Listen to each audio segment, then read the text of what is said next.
அ ஸ் கபாடியா பாபா பத்தி கொஞ்சம் சொல்லுங்கய்யா.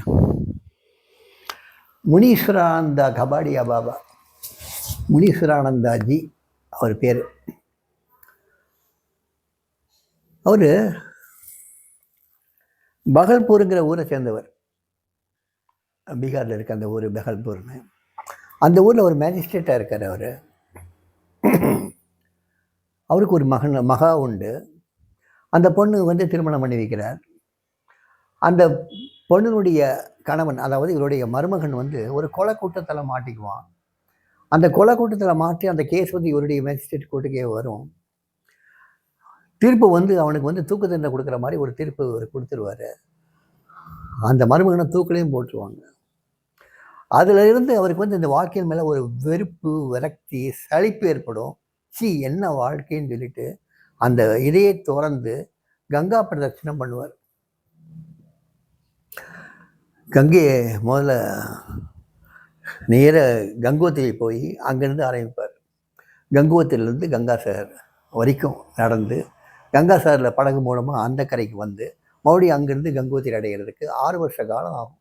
அந்த 6 வருஷ காலம் அவர் நடைப்பயணம் மேற்கொண்டார். அந்த 6 வருஷ காலம் அந்த பில்கிரிமேஜ், அந்த யாத்திரை போனதில் அவர் முழுமை அடைகிறார், ஞானி ஆகிறார்.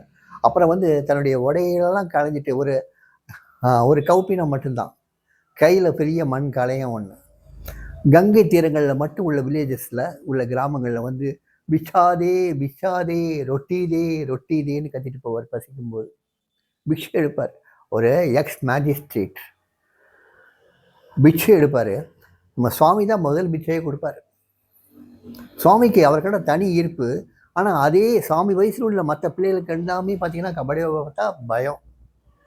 அந்த கபடி பாபா கங்கைக்கரை ஒட்டியே நடந்தது கொஞ்சம் தள்ளி கொஞ்சம் தூரம் ஒரு சின்ன குடிசை மாதிரி வேஞ்சி உள்ளே வந்து ஒரு நெருப்பு குண்டை வச்சுருப்பார். ஒரு தூணி மாதிரி ஒன்று வச்சுருப்பார். அதில் நெருப்பு எப்பயே எரிஞ்சிட்டே இருக்கும். அதில் உட்காந்துருப்பார். அங்கேயே படுத்திருப்பார். சுவாமி எப்பெல்லாம் அவருக்கு நேரம் கிடைக்குதோ அப்பெல்லாம் அவரோடலாம் உட்காந்துருப்பார். அவர் சொல்கிற கதைகளை கேட்டுக்கிட்டு இருப்பார்.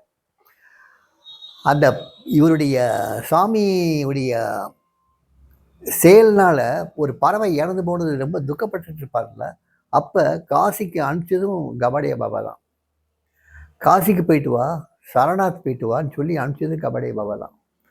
இவர் காசிக்கு போகிறார். மணிகர்ணிகா காட் பார்க்குறார், ஹரிச்சந்திரா காட் பார்க்குறார். அங்குள்ள சடலங்கள் எரியறதை பார்க்குறார். அங்குள்ள சடலங்களை எரியறதை பார்த்த உடனே இந்த சரீரத்தினுடைய கதியும் ஒரு நாள் ஆட்டா ஒரு நாள் இதான் அடைய போகுது அப்படின்னு தெரிஞ்சுக்கிறார்.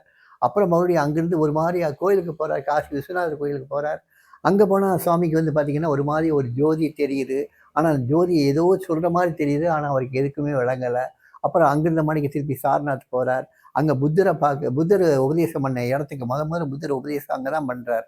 அந்த இடத்துக்கு போன உடனே அவருக்கு வந்து பார்த்திங்கன்னா ஒரு விதமான ஒரு பரவச நிலைமை கிடைக்குது. அப்புறம் நேரம் மறுபடியும் ஊருக்கு போகிறார். நடந்ததெல்லாம் சொல்கிறார். யார்கிட்ட? கபாடியா பாபாட்ட. கபாடியா பாபா பார்த்துட்டு ரொம்ப சந்தோஷப்படுறார். ஸோ ஏதோ ஒன்று அவேக்கின்னு ஆயிருக்கு அவருக்குள்ள. யாருக்குள்ள? சுவாமிக்குள்ள ஒரு அவேக்கினிங் நகர்ந்திருக்குங்கிறத முதல்ல தெரிஞ்சுக்கிட்டவர் கபாடியா பாபா. அந்த பறவையின் சாவு அவர் கையால், சுவாமி கையால் ஏற்பட்டதை இவர் எப்படி மாற்றினாருங்கிறத பாருங்க. அதை வந்து ஒரு ஆன்மீக வளர்ச்சிக்கு அவர் மாற்றினார் கபாடியா பாபா. கபாடியா பாபா வந்து பக்கா அஸ்திவாரம் போட்டு தான் அவரை கொண்டு வந்தார்.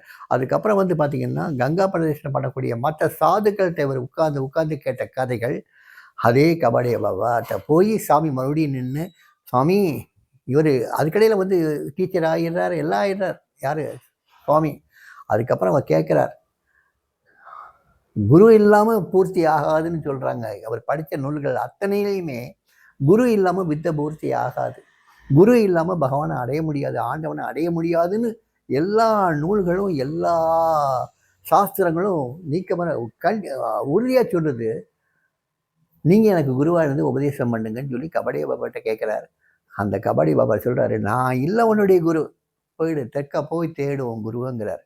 ஏன்னா அவருக்கு நல்லா தெரியுது சாமியுடைய பரிவாரங்கள் இருக்கிறது போல அந்த தெற்கன்னு.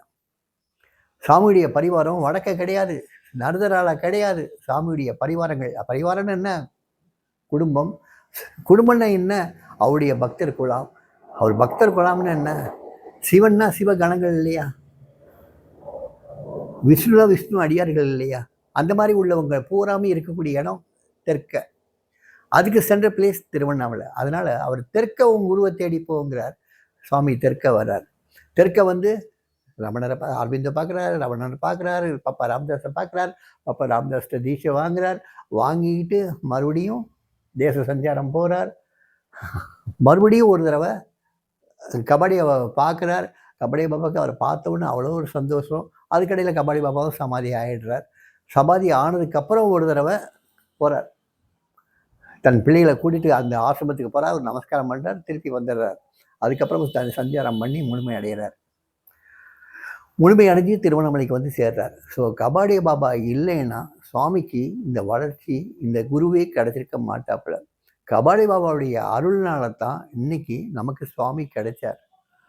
கபாடியா பாபா மட்டும் எந்த பதிலும் சொல்லாமல் அவரை தன்னுடைய சிஷியனை ஏற்றிருந்தார்னா சுவாமி இருந்துட்டு இடம் கங்கை தீரங்கள்லையும் இல்லாட்டா இமயமலையிலையும் தான் இருந்திருக்குமே தவிர்த்து தெற்க வந்திருக்கவே மாட்டார். ஸோ கபாடியா பாபாவுக்கு நம்ம எல்லாருமே நன்றி கடன் பட்டிருக்கோம். நம்முடைய உண்மையான தந்தை சுவாமி யோகி ராம் சுரத்குமாரை நமக்கிட்ட அனுப்பிச்சி வச்சது கபாடியா பாபா. அதனால் கபாடியா பாபாவை நம்ம எந்த காலத்துலையும் மறக்கக்கூடாது. எப்பயுமே கபாடி பாபா நம்ம நினச்சிட்டு இருக்கணும்.